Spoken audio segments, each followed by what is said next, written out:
According to our next guest, it's never too early to start teaching your kids about fire safety. Dr. Robert Cole is just the man to do that. He has more than 25 years of experience training children and adults in the latest fire safety techniques. Welcome to the show. Thank you so much for being here with us. My pleasure. I should also note he is a fellow Cornell University alumnus, which I love, so that's fantastic. Even better. Ryan said just before the break, read a statistic that shocked me. He said that more than 50% of all children experiment with matches or lighters by the time they finish elementary school. Right. I just had a baby 6 months ago. This is scary to me. I did not realize this. Yeah, children are very curious, and they also have a lot of experience with fire. That's the really important message for parents, is that they don't realize how much children see fire, how much fire is a part of our life, part of our culture. It's, you know, very important. We have candles. It used to be just holiday times, but now they're in every room of the house all the time. Candles from religious ceremonies, and very importantly, birthday candles. And the message children get out of this is that fire is a very positive thing. It's involved in all these wonderful activities, and it's a little small flame that it blows out really easily. And so when they get the opportunity, and unfortunately, they have the opportunity far too often to pick up a match or a lighter, they want to see if they can do it.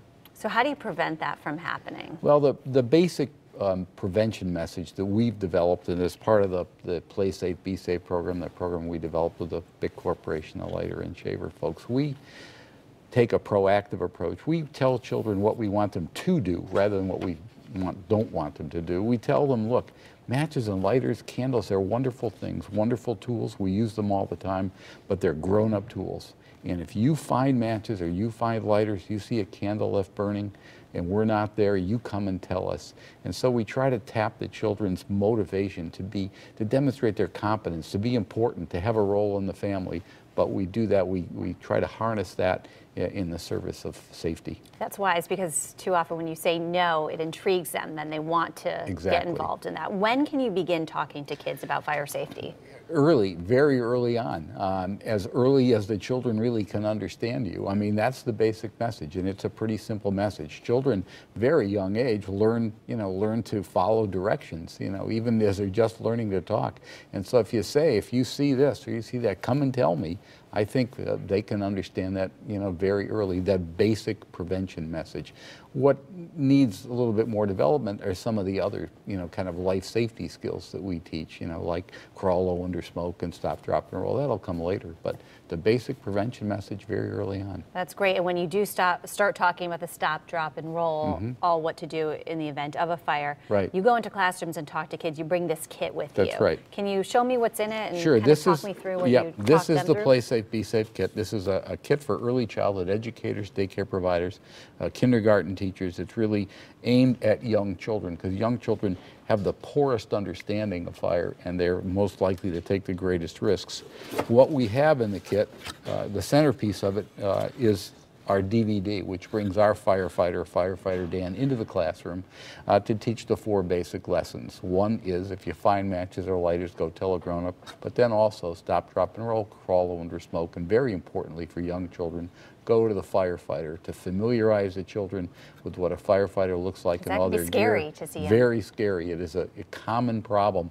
Children are going to be frightened if there's a fire, if the alarm's going off, and when they see the firefighter, it can be very unsettling, so that we try to familiarize them with that. Then we have a variety of other things. We have these discussion cards. There's 4 sets of these cards that illustrate a story, and each one illustrates one of the four lessons. And so teachers can hold these up and tell a story, or she can hold them up, or he can hold them up. The children can tell the story. It's a way to engage the children. Engage them, that's fabulous. Right, and we have, for the young children in particular, we have these activity boards and stickers. This one, again, following on the theme of the firefighter is your friend, just wearing kind of special clothes, special gear. We have familiarizing them with the equipment. And that they can put the mask and the coat and whatnot on the firefighter, take it off, put it on, take it off, and it reinforces the idea, yeah, okay, there he is, but sometimes he's covered, he looks different. Then we also have a card of things that are safe for play and things that are not. And stickers to identify, the children can identify what's safe for play and what's not. That's great. And if people want to learn more, want to have you come in and talk to them in the classroom, how can they reach out? The best way to is to go to the playsafebesafe.com website. It's just one word, playsafebesafe.com. Not only can they learn about the workshop opportunities, but they can also have the children get involved in all the activities, because most of these activities have been implemented interactively on the internet. Oh, that's so fabulous. that you can do them at home, you can do them in the classroom, so you get both the activities and information at playsafebesafe.com. Very wise. Well, this is a very important lesson, very important thing that kids need to know. Right. So, Dr. Robert Cole, thank you so much for being here. Thank you for having me. Appreciate it.